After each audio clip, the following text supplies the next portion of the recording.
গল্পের শুরুতে আমরা একজন জার্মান সৈনিককে দেখি যে তার নিজের দেশের সেনাবাহিনী থেকে পালিয়ে বাঁচার চেষ্টা করছে। কিছু সৈনিক পিছন থেকে তার উপর গুলি চালাচ্ছে। তারপর কিছু দূর গিয়ে সে জঙ্গলে লুকিয়ে পড়ে, কিন্তু সার্জেন্ট তাকে খুঁজে বের করে এবং গুলিবর্ষণ শুরু করে। তখনই একটি গুলি সার্জেন্টের কান ছুঁয়ে বেরিয়ে যায় এবং সে আহত হয়। এখন যখন হেনরিক পালানোর চেষ্টা করে, সে পিছলে একটি খাদে পড়ে যায় এবং জার্মান সৈনিকরা তাকে ধরে ফেলে, কিন্তু তাকে গুলি করার আগেই কর্নেল ভন এসে তাদের থামিয়ে দেয়।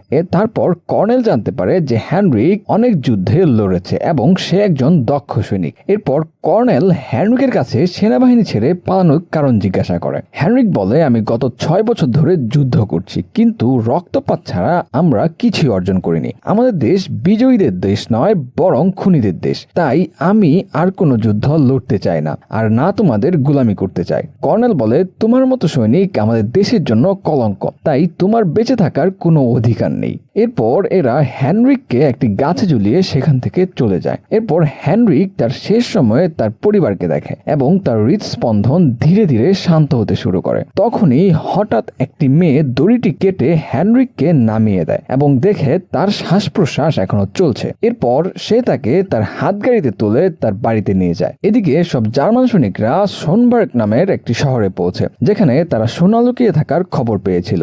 জার্মান সৈনিকদের শহরে আসতে দেখে সবাই নিজ নিজ বাড়িতে লুকিয়ে পড়ে। এদিকে যখন হেনরিকের জ্ঞান ফেরে, তখন সে দেখে যে একটি মেয়ে তার জখমে ঔষধ লাগাচ্ছে। এই মেয়েটি বলে, আমার নাম এলসা এবং আমি আমার ভাই পলের সাথে শহর থেকে দূরে এই খামারে থাকি এবং পল মানসিকভাবে দুর্বল। তখনই পল হেনরিকের শক্ত হয়ে যাওয়া হাড়গুলো এক ঝটকায় ঠিক করে দেয়। এরপর এলসা বলে, আমার ভাই মানসিকভাবে দুর্বল হলেও বেশ বুদ্ধিমান। এদিকে কর্নেল শহরের মেয়র রবার্টের সাথে দেখা করে এবং জিজ্ঞাসা করে, লুইস্টাইন সম্পর্কে তুমি কি জানো? মেয়র বলে, সেই বাড়িটি একটি ইহুদি পরিবারের ছিল, কিন্তু 1838 সালের পর থেকে এই গ্রামে কোনো ইহুদি থাকে না, কারণ আমরা তাদের সবাইকে মেরে এখান থেকে তাড়িয়ে দিয়েছি। এরপর কর্নেল মেয়রকে বলে, তুমি এখন যেতে পারো, প্রয়োজন হলে আমি তোমাকে ডাকবো। কিন্তু যাওয়ার আগে রবার্ট কর্নেলকে তার হোটেলে আমন্ত্রণ জানায়। তখন সোনিয়া রবার্টের কাছে আসে এবং জিজ্ঞাসা করে, এরা এখানে কেন এসেছে? রবার্ট বলে, এরা এখানে সোনা খুঁজতে এসেছে। এদিকে হেনরিক এলসার কাছে জিজ্ঞাসা করে, তুমি আমাকে কেন সাহায্য করছো?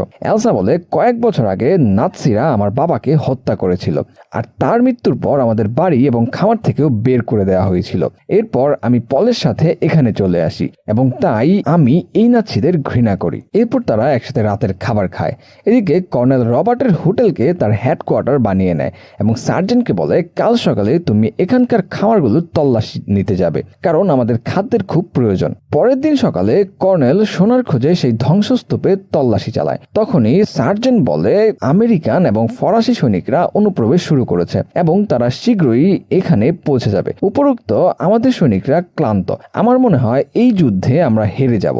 কর্নেল বলে, আমরা জার্মান, আমরা শত্রুদের শুধু পরাজিত করি না, বরং নিশ্চিহ্ন করে দিই। আমার মনে হয় তুমিও সেই পলাতক সৈনিকের মতো পালানোর কথা ভাবছো। এরপর সার্জেন্ট খাদ্য সংগ্রহের জন্য শহরের বাইরে যায়। এদিকে আমরা পলকে দেখি যে তার গরুদের জন্য নদী থেকে পানি আনছিল। তখনই হেনরিক এখান থেকে চলে যাওয়ার জন্য প্রস্তুতি নেয়। এলসা জিজ্ঞাসা করে, তুমি এত তাড়াতাড়ি কেন যাচ্ছ? তোমার সুস্থ হওয়ার জন্য এখনো বিশ্রাম দরকার। এরপর সে এলসাকে তার স্ত্রী এবং ছেলের ছবি দেখায় এবং বলে যে এরা দুজনেই শহরে বোমা হামলায় মারা গেছে। সেই সময় আমার স্ত্রী গর্ভবতী ছিল, কিন্তু আমার মেয়ে কোনোভাবে বেঁচে গিয়েছিল। প্রতিবেশীরা চিঠিতে জানিয়েছে যে সে একেবারে ঠিক আছে, তাই এখন আমি তাকে খুঁজতে হ্যাগনে যাচ্ছি। তখনই পল এসে বলে, আমাদের দিকে কিছু লোক আসছে। হেনরিক দেখে এরা সেই জার্মান সৈনিক যারা তাকে ফাঁসিতে ঝুলিয়েছিল, আর এখন এরা এখানে খাদ্য নিতে এসেছে। তারপর তাদের মধ্যে দুজন সৈনিক মুরগি নিতে খোয়ারে যায়। তখনই এলসা বন্দুক নিয়ে বাইরে আসে এবং জিজ্ঞাসা করে, তোমরা এখানে কি করছো? সার্জেন্ট বলে, আমি এখানে আমার সৈনিকদের জন্য খাদ্য সংগ্রহ করতে এসেছি। এলসা বলে, সবকিছু নিয়ে যেও না, কারণ আমাদেরও কিছু খাদ্যের প্রয়োজন। পল তার পশুদের জন্য খুব দুঃখ পায়। তখনই সার্জেন্ট কয়েকজন সৈনিক নিয়ে ভিতরে আসে এবং এলসার কাছে জিজ্ঞাসা করে, এখানে আর কে কে থাকে? এলসা বলে, এখানে শুধু আমি এবং আমার ভাই থাকি। সার্জেন্ট বলে, তাহলে টেবিলে 3টি কাপ কেন রাখা? এলসা বলে, আমার ভাই কফি 2টি কাপে পান করে, কিন্তু সার্জেন্ট বুঝে যায় যে নিশ্চয়ই এখানে আরো কেউ আছে। এরপর একজন সৈনিক বাড়ির তল্লাশি শুরু করে। তারপর সার্জেন্ট এলসার গলায় গলায় একটি লকেট দেখতে পায় এবং জিজ্ঞাসা করে এই ছেলেটি কে। এলসা বলে এইটা আমার হবু স্বামী এবং এখন সে যুদ্ধে লড়ছে। সার্জেন্ট বলে সে এখন আর ফিরে আসবে না, কারণ এতক্ষণে সে যুদ্ধে মারা গেছে। এখন যখন সার্জেন্ট লকেট ফেরত দেয় না, এলসা তার উপর হামলা করে। এরপর সার্জেন্ট এলসাকে মারতে শুরু করে এবং এলসার সাথে জোরপূর্বক আচরণ করতে শুরু করে। তখনই একজন সৈনিক পলকে ধরে বাড়ি থেকে বাইরে ছুঁড়ে ফেলে এবং সার্জেন্ট এলসাকে ধর্ষণের চেষ্টা করে। এদিকে আমরা হেনরিককে দেখি যে উপরে লুকিয়েছিল। তারপর সে এলসাকে বিপদে দেখে সৈনিকদের উপর হামলা করে এবং একজন সৈনিককে সেখানেই শেষ করে দেয়। এরপর এলসা সার্জেন্টের জায়গা মতো গরম কফি ঢেলে দেয় এবং হেনরিকও তাদের ভালোভাবে পেটায়। এখন যখন সার্জেন্টের সব সৈনিক মারা যায় তখন সে তার প্যান্ট তুলে সেখান থেকে পালিয়ে যায়, কিন্তু হেনরিক জানতো যে এরা আবার ফিরে আসবে, তাই সে প্রয়োজনীয় অস্ত্র লুট করে পল এবং এলসাকে তার সঙ্গে যেতে বলে, কারণ এখানে থাকা এখন তাদের জন্য নিরাপদ নয়। কিন্তু পল তার গরুকে সাথে নিয়ে যেতে চায়, যার জন্য এলসা মানা করে। এখন এরা জঙ্গলের মধ্য দিয়ে এগিয়ে যায় এবং হাঁটতে হাঁটতে সন্ধ্যা হয়ে যায়। পল বলে আমাদের ফিরে যেতে হবে এবং গরুর দুধ বের করতে হবে, নইলে সে অসুস্থ হয়ে যাবে। এলসা কোনোভাবে তাকে বোঝায় যে আমরা ফিরে গেলে সৈনিকরা আমাদের মেরে ফেলবে। এদিকে আমরা সার্জেন্টকে দেখি যে হোটেলে পৌঁছে তার চিকিৎসা করায় এবং কর্নেলকে বলে যে সেই পলাতক সৈনিক এখনো জীবিত। সার্জেন্ট বলে কাল সকাল হলেই আমি সেই খামারে আবার যাব। এদিকে হেনরিক, এলসা এবং পল বাঁচতে জঙ্গলে লুকিয়ে পড়ে, কিন্তু পল এখনো রাগান্বিত ছিল। তারপর এলসা এবং হেনরিক নিজেদের মধ্যে কথা বলতে শুরু করে। হেনরিক বলে যখন থেকে আমার মেয়ে জন্মেছে আমি তাকে শুধু একবার দেখেছি, সে তার বাবাকে চেনে না, হয়তো আমার তার থেকে দূরে থাকাই ভালো। এলসা বলে তোমাকে বাঁচানোর জন্য আমি আমার জীবনেও ঝুঁকি নিয়েছি, তাই তোমাকেও তোমার পিতৃত্বের দায়িত্ব পালন করা উচিত। পরের দিন সকালে যখন এলসা জাগে তখন দেখে পল সেখানে নেই। এদিকে আমরা পলকে দেখি যে ফিরে এসে তার গরুর দুধ বের করছিল। তখনই এখানে জার্মান সৈনিকরা এসে পড়ে। তাদের আসতে দেখে পল তার গরু নিয়ে চলে যাওয়ার চেষ্টা করে, কিন্তু সার্জেন্ট তাকে ধরে নির্যাতন শুরু করে এবং জিজ্ঞাসা করে বলো ওরা দুজন কোথায়। কিন্তু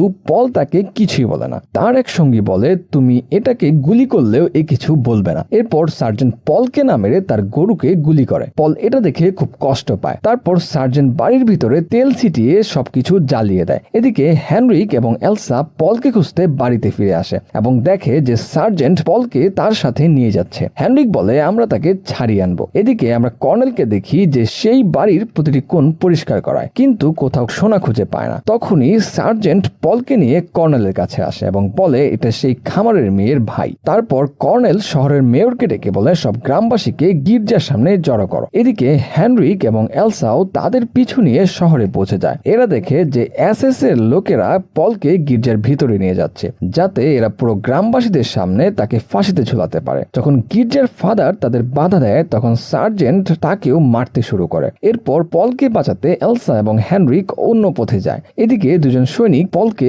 ফাঁসিতে ঝুলানোর জন্য উপরে নিয়ে যায়, কিন্তু পল তার গরুর মৃত্যুতে খুব রেগেছিল এবং সে তাদের একজন সৈনিককে উপর থেকে ধাক্কা দিয়ে ফেলে দেয় এবং সেখানে পড়ে থাকা বন্দুক নিয়ে আরেকজন সৈনিককেও গুলি করে। তারপর সে উপর থেকে অন্ধভাবে গুলি চালাতে শুরু করে। এরপর সব গ্রামবাসী সেখান থেকে পালিয়ে যায় এবং সৈনিকরাও লুকিয়ে নিজেদের প্রাণ বাঁচায়। ওদিকে এলসা এবং হেনরিকও অন্য পথে গির্জায় পৌঁছে যায়, কিন্তু তখনই কর্নেল তার স্নাইপার রাইফেল তুলে পলকে গুলি করে এবং সাথে সাথেই পলের মৃত্যু হয়। তারপর কর্নেল শহরের মেয়রকে হুমকি দেয়, বলো সোনা কোথায়, নইলে আমি একে একে সবাইকে গুলি করে উড়িয়ে দেব। এদিকে হেনরি পলের দেহ নিয়ে সেখান থেকে চলে যাওয়ার চেষ্টা করে, কিন্তু এলসা তার ভাইয়ের মৃত্যুর প্রতিশোধ নিতে কর্নেলের উপর গুলি চালায়। যদিও একটি গুলিও কর্নেলের গায়ে লাগে না, কিন্তু কর্নেল তার সৈনিকদের গুলি চালাতে মানা করে। এরপর সে এলসার সামনে আত্মসমর্পণ করে। তখনই সার্জেন্ট দেখে যে হেনরিক এখনো গির্জার ভিতরে রয়েছে এবং এরা তার পিছু নেয়, কিন্তু হেনরিক একটি গ্রেনেড ফাটিয়ে একজন সৈনিককে সেখানেই শেষ করে দেয় এবং তারপর দুই পক্ষ থেকে গুলি চলতে শুরু করে। এরপর হেনরিক ভবন থেকে লাফিয়ে পালানোর চেষ্টা করে, কিন্তু সার্জেন্ট তার পিছু ছাড়ে না। এদের মধ্যে বেশ কিছুক্ষণ হাতাহাতির লড়াই হয়, যেখানে কখনো সার্জেন্ট ভারী পড়ছিল আবার কখনো হেনরিক। তখনই কিছু আমেরিকান বিমান উপর থেকে গুলি চালাতে শুরু করে, যার ফলে এখানে হট্টগোল শুরু হয়। কিন্তু হেনরিক আহত হয় এবং সে তার প্রাণ বাঁচাতে একজন মহিলার বাড়িতে বাড়িতে গিয়ে লুকিয়ে পড়ে। এই মহিলা হেনরিককে লুকিয়ে রাখতে সাহায্য করে এবং তার ক্ষত পরিষ্কার করে ব্যান্ডেজ করে। তখনই এখানে ফাদার আসে, যিনি বলেন আমি পলের দেহ দাফন করে দিয়েছি, কিন্তু কর্নেল এলসাকে তার সাথে হোটেলে নিয়ে গেছে। এরপর হেনরিক জিজ্ঞাসা করে কর্নেল এখানে কেন এসেছে। ফাদার বলে সে এখানে সোনা নিতে এসেছে। তখনই মেয়র তার দুই সঙ্গীর সাথে দেখা করে, যাদের কাছে সোনা আছে। রবার্ট বলে আমাদের কর্নেলকে সব সোনা দিয়ে দেওয়া উচিত, নইলে সে আমার ছেলেকে মেরে ফেলবে। যদিও তার সঙ্গীরা এর জন্য প্রস্তুত ছিল না। তারা বলে শীঘ্রই যুদ্ধ শেষ হতে চলেছে আর এরপর আমরা সবাই ধনী হয়ে যাব। কিন্তু রবার্ট কোনো ঝুঁকি নিতে চায়নি, তাই সে সোনা দেওয়ার জন্য রাজি হয়। এখন যখন রবার্ট সেখান থেকে চলে যাওয়ার প্রস্তুতি নেয়, তখন সোনিয়া রবার্টের উপর হামলা করে, যে শুরু থেকেই জানতো যে সোনা এই তিনজনের কাছেই আছে। তারপর এরা তিনজন মিলে রবার্টকে হত্যা করে। এদিকে আমরা দেখি কর্নেল এলসার সাথে ডিনার টেবিলে বসে আছে এবং কর্নেল এলসাকে মুগ্ধ করার চেষ্টা করছিল। তারপর সে তার ঘর থেকে সেই সমস্ত জিনিস বাইরে পাঠিয়ে দেয় যা তার জন্য বিপদ হতে পারে। সে এলসাকে বলে তুমি আমাকে সেই মেয়ের কথা মনে করিয়ে দাও যাকে আমি খুব ভালোবাসতাম, কিন্তু আমাদের বিয়ে হয়নি কারণ সেই মেয়েটি ছিল ইহুদি, তাই আমাকে তাকে হত্যা করতে হয়েছিল কারণ আমি চাইনি যে তাকে কোনো ক্যাম্পে পাঠানো হোক। এরপর সে তার মুখ থেকে মুখোশ খুলে চোখের ভিতর থেকে একটি আংটি বের করে, যা সে পরিষ্কার করে এলসাকে পরিয়ে দেয় এবং বলে আমি সবসময় তোমাকে রক্ষা করব। এদিকে ফাদার হেনরিককে বলে লুইস স্টাইন আমাদের গ্রামের একমাত্র পরিবার ছিল যাদের সবাই পছন্দ করত, কিন্তু মেয়র সবসময় তাদের বিরুদ্ধে উস্কানিমূলক বক্তৃতা দিত। সে বলতো আমাদের জাতীয়তাবাদী এবং সমাজবাদী হওয়ার দায়িত্ব পালন করতে হবে, তাই এখানে ইহুদিদের থাকার কোনো অধিকার নেই। তারপর ধীরে ধীরে পুরো গ্রাম তাদের বিরুদ্ধে চলে যায় আর 1938 সালে সেই ইহুদি পরিবার তাদের বাড়ি ছেড়ে চলে যেতে বাধ্য হয়। যখন তারা এখান থেকে যাচ্ছিল তখন লড়াই ঝগড়ার মাঝে একটি বক্স নিচে পড়ে যায়, যার ভেতর সোনা ছিল, যা সোনিয়া এবং বাকি তিনজন ছাড়া আর কেউ দেখেনি। তারপর হঠাৎ ভিড় বেকাবু হয়ে যায় এবং রবার্ট সুযোগের সদ্ব্যবহার করে সেই ইহুদি পরিবারকে হত্যা করে তাদের বাড়িতে আগুন লাগিয়ে দেয়। ওদিকে সোনিয়া তার সঙ্গীদের সাথে কবরস্থানে যায় এবং তারা সেই কবর খুঁড়তে শুরু করে যার ভিতরে সোনা লুকিয়েছিল, কিন্তু অনেক খোঁজার পরও তারা সোনা খুঁজে পায় না। এরপর এই তিনজন নিজেদের মধ্যে ঝগড়া শুরু করে। তখনই তারা কবরের ভিতরে একটি বাইবেল পায়, যার মধ্যে কিছু লাইন চিহ্নিত ছিল। তাতে লেখা ছিল তুমি চুরি করবে না, তুমি খুন করবে না। এটা পড়ে তারা বুঝতে পারে যে সোনা ফাদারের কাছে আছে। এদিকে ফাদার হেনরিককে বলেন আমরা চাইনি যে সোনা খুনিদের হাতে যাক, তাই আমরা তা গির্জায় লুকিয়ে রেখেছি। হেনরিক বলে তুমি আমাকে গির্জায় নিয়ে চলে, আমরা কর্নেলকে সেই জিনিস দেব যা সে চায়। এদিকে আমরা এলসাকে দেখি যে হোটেলে কর্নেলের সাথে বন্দী, কিন্তু এলসার ঘুম আসছিল না। যখন কর্নেল আরামের নাক ডাকিয়ে ঘুমাচ্ছিল, তখনই সে ধীরে ধীরে কর্নেলের পিস্তল চুরি করার চেষ্টা করে, কিন্তু কর্নেল তার উপর হাত রাখে। তখনই এলসার নজর পড়ে কর্নেলের আংটির দিকে, যার ভিতরে সাইনাইডের ক্যাপসুল রাখা ছিল। তারপর এলসা তা বের করতে তার হেয়ারপিন ব্যবহার করে, কিন্তু সেই ক্যাপসুলটি ছিটকে নিচে পড়ে যায়। যখন এলসা সেই ক্যাপসুলটি খুঁজতে নিচে নামে তখন কর্নেলের ঘুম ভেঙে যায়। সে এলসাকে জিজ্ঞাসা করে তুমি নিচে কি করছো। এলসা বলে তুমি যে আংটিটি আমাকে দিয়েছিলে তা পিছলে নিচে পড়ে গেছে, এটা আমার ফিট হচ্ছে না। কর্নেল বলে আমি কাল এটি ঠিক করিয়ে দেব। এবং তারপর এলসা জিজ্ঞাসা করে তুমি কি সবসময় আমার রক্ষা করবে। কর্নেল বলে হ্যাঁ, আমি আমার শেষ নিঃশ্বাস পর্যন্ত তোমাকে রক্ষা করব। এরপর এলসা এই ক্যাপসুলটি তার মুখের ভিতরে রাখে এবং কর্নেলকে চুমু খাওয়ার সময় সেই ক্যাপসুলটি তার মুখের ভিতরে ঢুকিয়ে দেয়। তারপর সে তাকে একটি জোরালো ঘুষি মারে এবং কর্নেল ছটফট করতে করতে সেখানেই মারা যায়। এলসা তার পরানো আংটিটি খুলে তার উপর ছুঁড়ে ফেলে এবং এভাবেই তার ভাইয়ের মৃত্যুর প্রতিশোধ পূর্ণ হয়। তখনই একজন সৈনিকের কাছে খবর আসে যে আমেরিকানরা শীঘ্রই এখানে পৌঁছে যাবে, কিন্তু সার্জেন্ট বলে আমি সোনা ছাড়া এখান থেকে যাব না। তারপর হঠাৎ জানালায় কেউ হামলা করে এবং সবাই নিচে লুকিয়ে পড়ে। তখনই সার্জেন্ট দেখে যে তার সামনে সোনার বিস্কুট পড়ে আছে। আসলে এটা হেনরিক ছিল, যে বলে আমি এলসাকে চাই এবং বিনিময়ে আমি তোমাকে সব সোনা দেব। এরপর সার্জেন্ট কর্নেলের ঘরে যায় এবং যখন সে দরজা খুলে না তখন সে তা ভেঙে ফেলে। সার্জেন্ট দেখে যে কর্নেল নিচে মৃত অবস্থায় পড়ে আছে এবং এলসা জানালার কাঁচ ভেঙে সেখান থেকে পালিয়ে গেছে। তারপর সার্জেন্ট রবার্টের স্ত্রীকে জ্যাকেট পরিয়ে বাইরে পাঠায় যাতে হেনরিক মনে করে এটা এলসা। তখনই এরা হেনরিকের উপর একটি বোমা ছুড়ে দেয়, যা ফাটার ফলে সে অজ্ঞান হয়ে যায় এবং সার্জেন্ট তাকে ধরে ফেলে। এদিকে এলসা সেই মহিলার বাড়িতে যায় এবং জিজ্ঞাসা করে হেনরিক কোথায়। মহিলাটি বলে যে সে তোমাকে কর্নেলের কাছ থেকে ছাড়াতে গিয়েছে। এলসা বলে আমি এইমাত্র গুলির শব্দ শুনেছি, হয়তো হেনরিকের সাহায্যের প্রয়োজন। এরপর এই দুজন অস্ত্র নিয়ে তাকে ছাড়াতে বেরিয়ে যায়। এদিকে সোনিয়া ফাদারের উপর হামলা করে তাকে ধরে ফেলে এবং জিজ্ঞাসা করে বলো সোনা কোথায়। এদিকে সার্জেন্ট হেনরিককে বাঁচিয়ে রাখতে তার চিকিৎসা করায় এবং তাকে নিজের রক্ত দেয়, যাতে হেনরিক বলতে পারে সোনা কোথায় লুকানো আছে। এখন যখন হেনরিকের জ্ঞান ফেরে তখন এরা তাকে নিয়ে গির্জার দিকে যেতে শুরু করে। ওদিকে সোনিয়াও ফাদারকে নিয়ে গির্জায় পৌঁছে যায়। তারপর এরা সেই পাথরটি সরিয়ে দেখে যে সমস্ত সোনা এখানে লুকানো ছিল। কিন্তু তখনই এখানে একটি বড় বিস্ফোরণ হয়, যাতে সেই দুজন লোক মারা যায় এবং সোনিয়াও আহত হয়। তারপর বিস্ফোরণের শব্দ শুনে জার্মানরাও গির্জায় পৌঁছে এবং দেখে যে সর্বত্র সোনা ছড়িয়ে আছে। এরপর সার্জেন্ট ফাদারকে গুলি করে এবং তার একজন সঙ্গীকে বক্স নিতে বাইরে পাঠায়। তখনই এলসা তাদের ট্রাক থেকে একটি অস্ত্র পায়, যার সাহায্যে সে গির্জার ভবনটি উড়িয়ে দেয়। তারপর এই দুজন পিছনের পথ দিয়ে বেশ কয়েকজন জার্মান সৈনিককে হত্যা করে, যার মধ্যে সার্জেন্টও আহত হয়। তখনই সার্জেন্ট সেই বৃদ্ধা মহিলার উপর হামলা করে, কিন্তু সেই মহিলা তার ছুরি সার্জেন্টের পেটে ঢুকিয়ে দেয় এবং তাকে হত্যা করার আগে একটি গুলি সেই মহিলার মাথায় এসে লাগে এবং সে মারা যায়। তখন